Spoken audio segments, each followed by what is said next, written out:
অনেকদিন কৃষ্ণচন্দ্রকে জব্দ করা হয়নি যে, মনটা তাই কেমন যেন উসকুস উসকুস করছে। সেটা তো গোপালের জন্যে। গোপালই তো মুশকিল আসান হয়ে সব সামলে দেয়। প্রতিবারে সামলে দেয় বলেই কি আর এবারে সামলাতে পারবে? না না না না না, এবার কৃষ্ণচন্দ্র জব্দ হবেই হবে, তবে একটু অন্যরকম ভাবে। আপনার কথাটা তো কেমন অন্যরকম শোনাচ্ছে জাহাপানা। তাহলে তুমি শোনাও। কি জাহাপানা?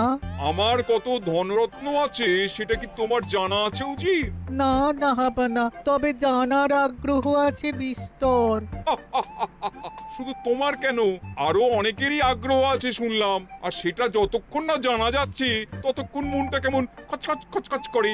করে বই কি, এই তো প্রশ্নটা শোনার পর থেকেই আমার মনটাই কেমন একটা উসকুস উসকুস করতে শুরু করে দিয়েছে।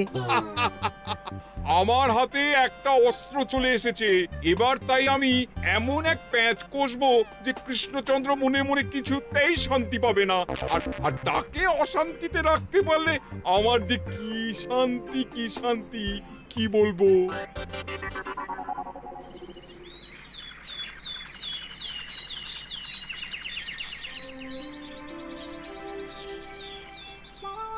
কি যে বলি, মানে এমন আমন্ত্রণ পেলে তো আর না বলা যায় না। যে আমন্ত্রণ পত্র পেয়ে আপনি এত উল্লসিত আনন্দিত, সেই আমন্ত্রণ পত্র কার মহারাজ? আমার অনুমান এই পত্র নিশ্চয়ই নবাবের। তোমার অনুমান একেবারে সঠিক রাজ্যতীষী। উমা, তাই বুঝি আপনি এত খুশি? সব দেখে শুনে আমারও তো খুব আগ্রহ জাগছে। সে তো জাগবেই, তবে আগে ভাগেই বলে না দিয়ে আমি দেখছি কার কেমন সব চিন্তা ভাবনা মাথায় আসে। খবর তো একটা আছেই মহারাজ, তবে কথাতেই আছে না, যত হাসি তত কান্না, তাই ভালোর বদলে খারাপটাই মনে আসছে যে বেশি করে। বোঝো ঠেলা, সবকিছুতেই খালি ঘেঁটে দেওয়া। সত্যি গোপাল, আজকাল যেন সবেতেই তুমি নেতিবাচক কথা বলো। এটাই তো গোপালের স্বভাব মহারাজ। সে যাই হোক, গোপালের অকর্মণ্যতা টের পেয়েই বোধ হয় নবাব শুধু আমাকে আর মন্ত্রীকে মুর্শিদাবাদে যাওয়ার নিমন্ত্রণ করেছেন। বেশ তো, ঘুরে আসুন না তবে, শুভস্য শীঘ্রম। তবে দরকার পড়লে এই ভাঙা কুলো গোপালকেই দরকারে লাগবে, কথাটা যেন খেয়াল থাকে মন্ত্রী মশাই।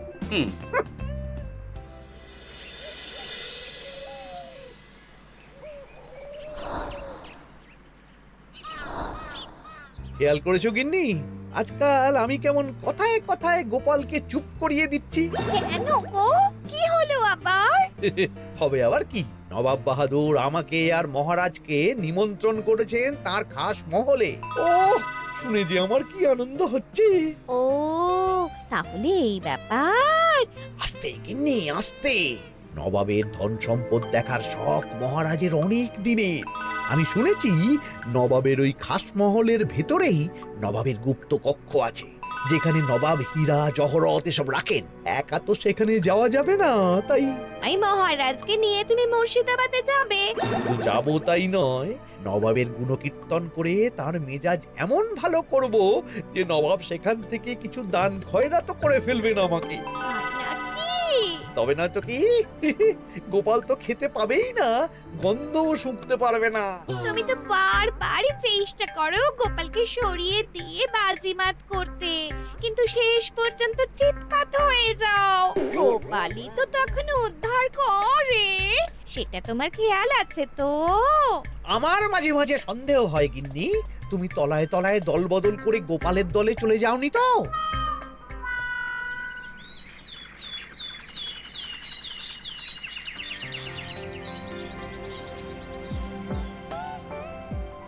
এবার বুঝলে তো দাদু, আমরা কিন্তু তোমারই দলে।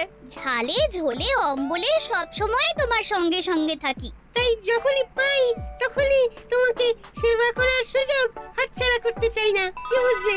তাই বলে পড়া ছেড়ে তোরা এখন দাদুকে হাওয়া করছিস? তুমি বুঝবে না দিদা, দাদুকে শুতে বসতে হাতে রাখলে লাভ আছে। সে তো বটেই, আর তুমি বা শুয়ে আছো কেন? তোমার কি কাজকর্ম কিছু নেই? পড়ে পাওয়া 14 আনার ছুটি কাজে লাগিয়ে কদিন ভাবছি দিব্যি গায়ে হাওয়া লাগাবো, বুঝলে গিন্নি? আর আমরা এসে সেটাই করে দিচ্ছি। সে তো দেখতেই পাচ্ছি। তা ছুটিটা কি শেষ শুনি? ওদিকে মহারাজ আর মন্ত্রীমশাই নবাবের কাছে গেছেন, তাই এদিকে আমি শুয়ে পড়েছি, এই আর কি।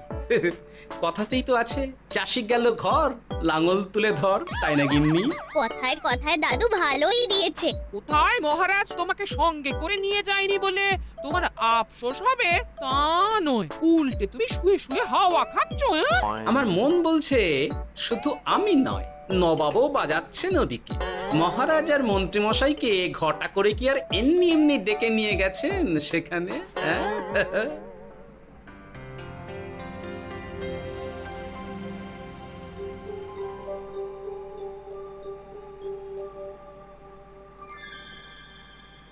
ডেকে নিয়ে এসে নবাব যে ঠিক কি করতে চাইছেন সেটাই তো বুঝতে পারছি না। অত বোঝার কি আছে মহারাজ? খাবো, শোবো আর গুপ্ত কক্ষে ঢুকে নবাবের সঞ্চয় দেখব, তাহলেই তো হবে। তাই কি আর হবে কে জানে। না না, জানতে তো আমাকে হবে। এখানে এসে তোমাদের কোনো অসুবিধা হচ্ছে কিনা সেটা আমাকে জানতে হবে না? আপনি কিচ্ছু ভাববেন না জাহাপানা, ব্যবস্থা সব করাই আছে। না না, এমনিতে কোনো অসুবিধে নেই, তবে একটা অস্বস্তি হচ্ছে বটে। আসলে মহারাজ বোধহয় মনে মনে ভাবছেন নবাব বাহাদুর নিশ্চয়ই তাকে ডেকে এনেছেন তার গুপ্ত কক্ষে কত মণিমাণিক্য ধন সম্পদ আছে সেটা দেখানোর জন্য। তাই নাকি? মানে এখানকার হিরে, সেখানকার চুনি, অমুক দেশের পান্না, তমুক দেশের মুক্ত। শুধু কি তাই, আরো কত কি। হ্যাঁ হ্যাঁ, সেগুলো যতক্ষণ না দেখতে পাচ্ছেন ততক্ষণ মহারাজ ঠিক স্বস্তি পাচ্ছেন না। এই যে কৃষ্ণচন্দ্রের যে আমার ধন সম্পদ দেখার প্রবল ইচ্ছা আছে সেটা আমার ভালো মতোই জানা আছে। তবে সবাইকে তো সবটা দেখাতে নেই, আর সবার জন্য সবটাও নয়, তাই না? তাই কি জাহাপনা? তাই গুপ্ত কক্ষের ভেতরে কি আছে সেটা না হয় না দেখাই থাক। না না, তোমরা বরং খানা পিনা করো গিয়ে, হ্যাঁ, বিশ্রাম নাও। উজিত তোমাদের খেয়াল রাখবে, কেমন? এই রে, এটা কি হলো? কি আবার হবে? তোমার পাল্লায় পড়ে মান সম্মান সব গেল। এর থেকে আমার কৃষ্ণনগরই ভালো।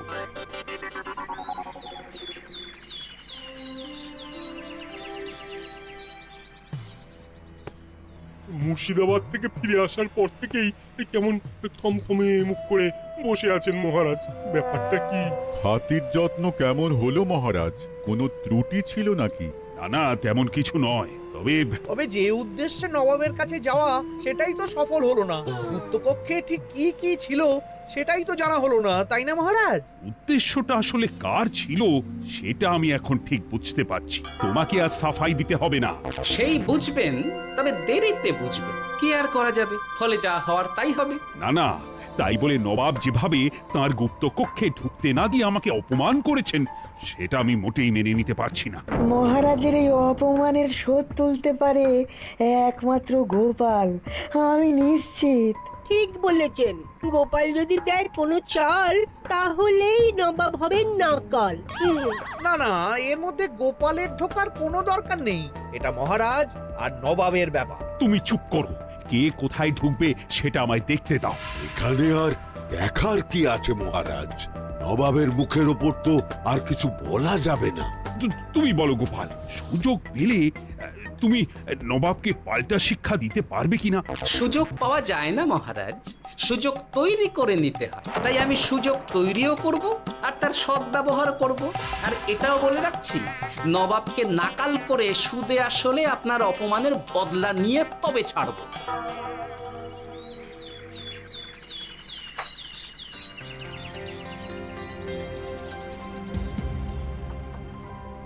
কি হলো জাহাপানা, আপনি যেমনটা চেয়েছিলেন তেমনটাই তো হলো। মহারাজ কৃষ্ণচন্দ্র মনের কথা মনেই চেপে রেখে মুখ চুন করে পালালো, তারপরেও আপনার মন ভালো নেই? না না হুজির, ঠিক জমলো না।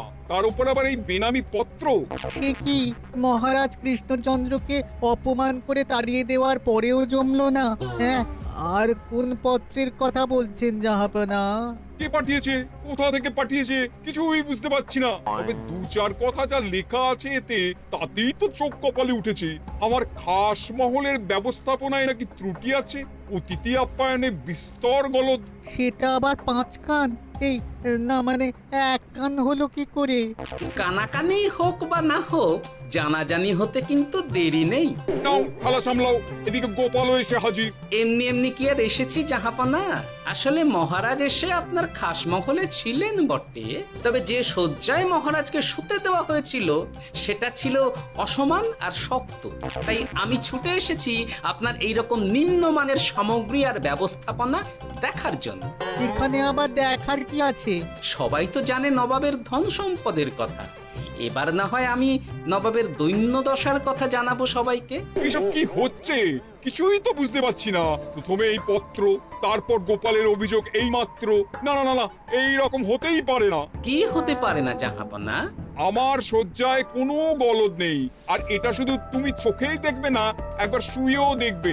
আজ রাতটা তুমি আমার খাস মহলেই কাটাবে, আর ওই শয্যাতেই শোবে। হ্যাঁ, এই রকম করবেন না জাহাপানা, গোপালকে বিশ্বাস নেই, কখন যে কি করে ফেলবে তখন দেখবেন মাথা চাপড়াতে হবে।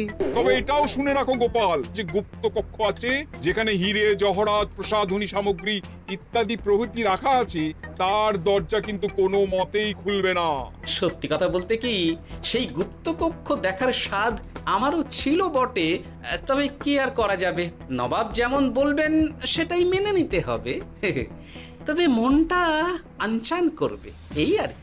যাক, গোপালের মনের মধ্যেও অস্বস্তি ঢুকিয়ে দেওয়া গেছে তাহলে। বাবা, ছুঁচ হয়ে ঢোকার সুযোগ পেয়েছি, এবার ফাল হয়ে বেরোবো।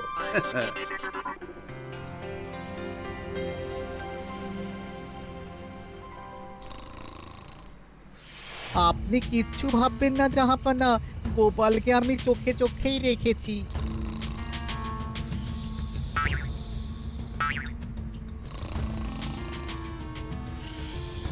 কিন্তু দেখে তো মনে হচ্ছে গোপালের শুতে কোনো অসুবিধা হচ্ছে। তা কি করে হয় জাহাপানা? অবশ্য কায়দা করে গোপালের মনে যে গুপ্ত কক্ষের ভাবনা ঢুকিয়ে দিয়েছেন, হতে পারে তার জন্যই সে আনচান করছে।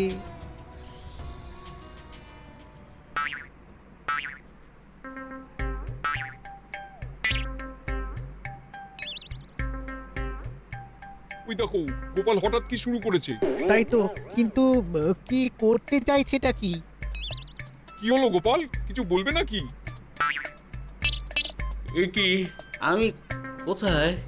ও, এটা তো রাসমহলই মনে হচ্ছে। এখানেই তো তুমি ছিলে, কি মুশকিল। আচ্ছা, তোমার অসুবিধাটা ঠিক কোথায় হচ্ছে বলো তো? না না, শুতে তেমন কোনো অসুবিধা বোঝার আগেই তো অন্য অসুবিধে শুরু হয়ে গেল। আসলে সত্যি সত্যি তো আর গুপ্তকক্ষে ঢুকতে পারিনি, তাই স্বপ্নে ঢুকেছিলাম মনে হলো। তারপর সেখানে ঢুকেই দেখতে পেলাম বস্তা বস্তা ধনরত্ন। আমি তো সেই বস্তার ভেতরে হাত ঢুকিয়ে সেগুলোকেই তো হাত দিয়ে তুলছিলাম। এবার তো বুঝতে পেরেছো যে তুমি স্বপ্ন দেখছিলে। এবার ঠিকঠাক ঘুমো তাহলে।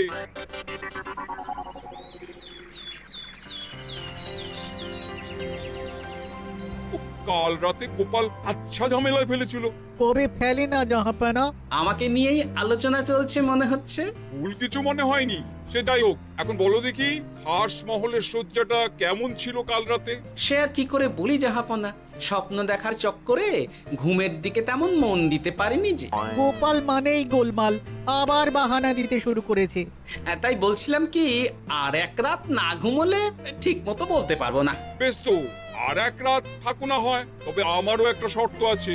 আগের রাতে তুমি স্বপ্নের ঘরে যা কাণ্ড ঘটিয়েছো না, তাতে জাহাপানা খুব বিরক্ত, বুঝতে পারছো নিশ্চয়ই। বুঝেছি তো, তবে যে কোনো শর্তেই আমি খাস মহলে শুতে রাজি।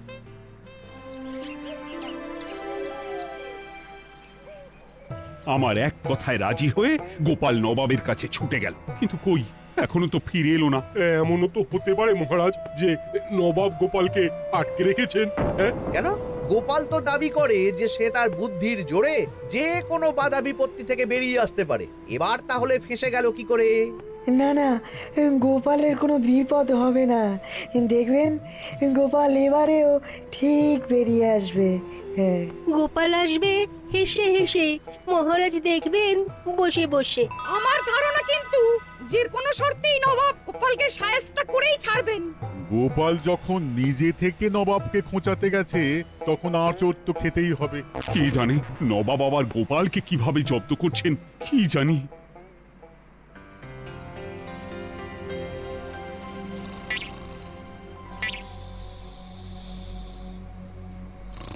ব্যবস্থাপনায় কোনো ত্রুটি নেই জাহাপানা, তবে আজ গোপালকে না আচ্ছা জব্দ করা হয়েছে জাহাপানা।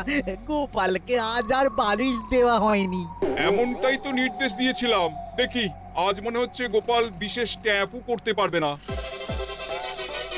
কিন্তু এ কি, গোপাল যে আবার উসখুস করছে। তাই তো দেখছি। এক্ষুনি গোপালকে ঘুম থেকে ডেকে তুলে দিতে হবে, না হলে আজ আবার একটা অনিষ্ট করবে। না না, আজ আর কিছুই করতে পারবে না, বালিশই তো নেই।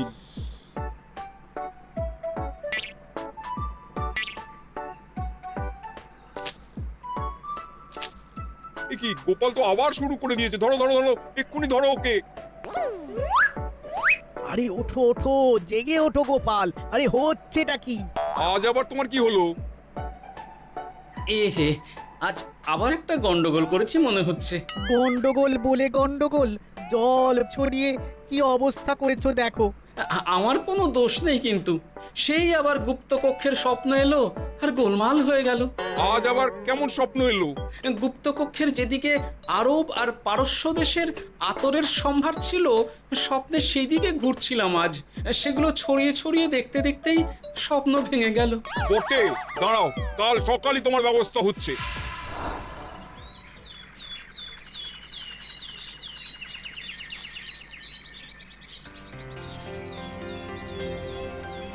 গোপালের বিদায় করার ব্যবস্থা পাকা হয়েছে তো উজির? কি যে বলেন জাহাপানা, আপনি কিছু করতে বললে আমি কি সেই কাজ ফেলে রাখি নাকি? কি ব্যবস্থা করলে শুনি? তোমার তো আবার 18 মাসে বছর। এবারে আর সেটা বলতে পারবেন না।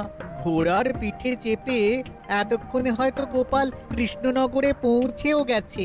যাক, আপদ বিদেয় হয়েছে তাহলে। সর্বনাশ হয়ে গেছে জাহাপানা। আবার কি হলো? গোপাল তো ওই খাসমহল ছেড়ে যায়নি, উল্টে কোথা থেকে একটা ওই ঢেঁড়া জোগাড় করে এনে ওই সবকিছু ঘেঁটে দেওয়ার চেষ্টা করছে। বোঝো ঠেলা, এবারে নবাবই দেখুক কি করে সামলাবে।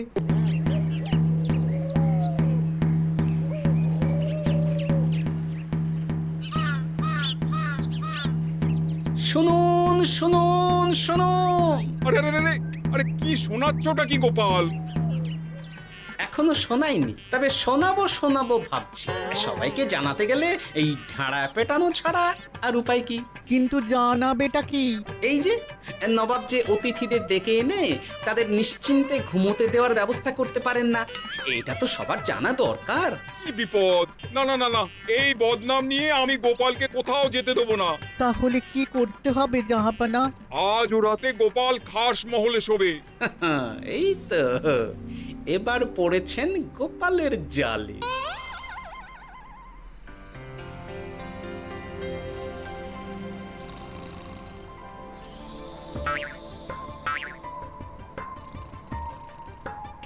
আজ গোপাল নিশ্চিন্তে ঘুমোবে। স্বপ্ন অস্বস্তি হওয়ার মতন কিছুই হবে না আজ। গোপালকে ভরসা নেই জাহাপানা, কখন যে কি করে ফেলে বলা তো যায় না। না না, আমি নিশ্চিত আজ আর কিছুই হবে না।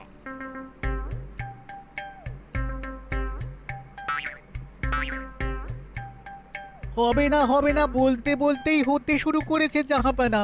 আরে ওকে গিয়ে চেপে ধরো এক্ষুনি। ঘুমের ঘোরে আবার কি করছো গোপাল? এবার আবার কি হয়েছে? আবার কি স্বপ্ন দেখছিলে নাকি? কি মুশকিল হলো বলুন তো দেখি। গুপ্তকক্ষে ঢুকতে পারিনি, কিন্তু তার স্বপ্ন দেখা তো থামছে না। তার মানে?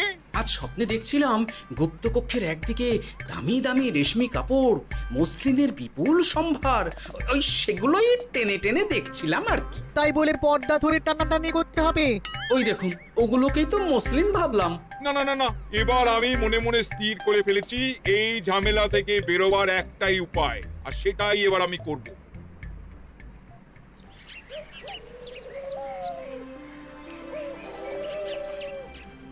গোপালের ফিরতে কিন্তু এবার সত্যিই দেরি হচ্ছে। দেখুন, হয়তো গোপাল বেশি বাহাদুরি দেখাতে গিয়ে ফেসে গেছে। ফেঁসে নয়, এই যে কেমন হেসে হেসেই এসেছি দেখুন। এই তো গোপাল ফিরে এসেছে। শুধু ফিরেই আসেনি, তার সঙ্গে আরেকটা সুসংবাদও নিয়ে এসেছি। হ্যাঁ, সেটা আবার কি? আমার প্যাঁচে পড়ে নবাব শেষ পর্যন্ত বাধ্য হয়েছেন গুপ্তকক্ষ খুলে দিতে, সঙ্গে কিছু উপঢৌকনও দিয়েছেন। ব্যাপারটা ঠিক কেমন করে কি হলো বলো দেখি। বলছি মহারাজ, নবাব বাহাদুর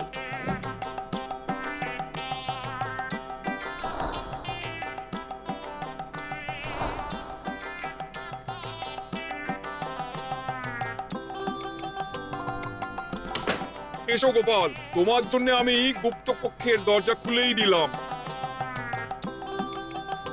তবে খবরদার, আবার উল্টো পাল্টা স্বপ্ন দেখে ঘুম নষ্ট হওয়ার বাহানা দেবে না। আর কৃষ্ণচন্দ্রকে গিয়ে বলবে তারও আর গুপ্ত কক্ষ দেখতে আসার কোনো বাধা নেই। আর একটা কথা,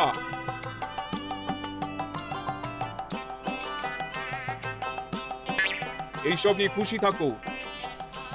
তবে নবাবের খাস মহলের নিন্দে করে আবার ঢেঁড়া পিটিও না যেন। এমনিতেই সেই অভিযোগপত্র নিয়ে নবাব বাহাদুর চিন্তিত। সেই চিন্তা ঝেড়ে ফেলুন জাহাপনা, কারণ ওটা আমারই দুষ্টু বুদ্ধির ফল। অবস্থা বুঝে ওই ব্যবস্থা আমিই নিয়েছিলাম। হ্যাঁ, আগে হ্যাঁ। সাবাস গোপাল, তুমি তাহলে শেষমেশ যে কোনো উপায়ে নবাবকে মাথা নোয়াতে বাধ্য করলে। আপনাকে কেউ অসম্মান করলে আমি যে নিজেকে সামলে রাখতে পারি না মহারাজ। সত্যি গোপাল, তোমার তুলনা হয় না।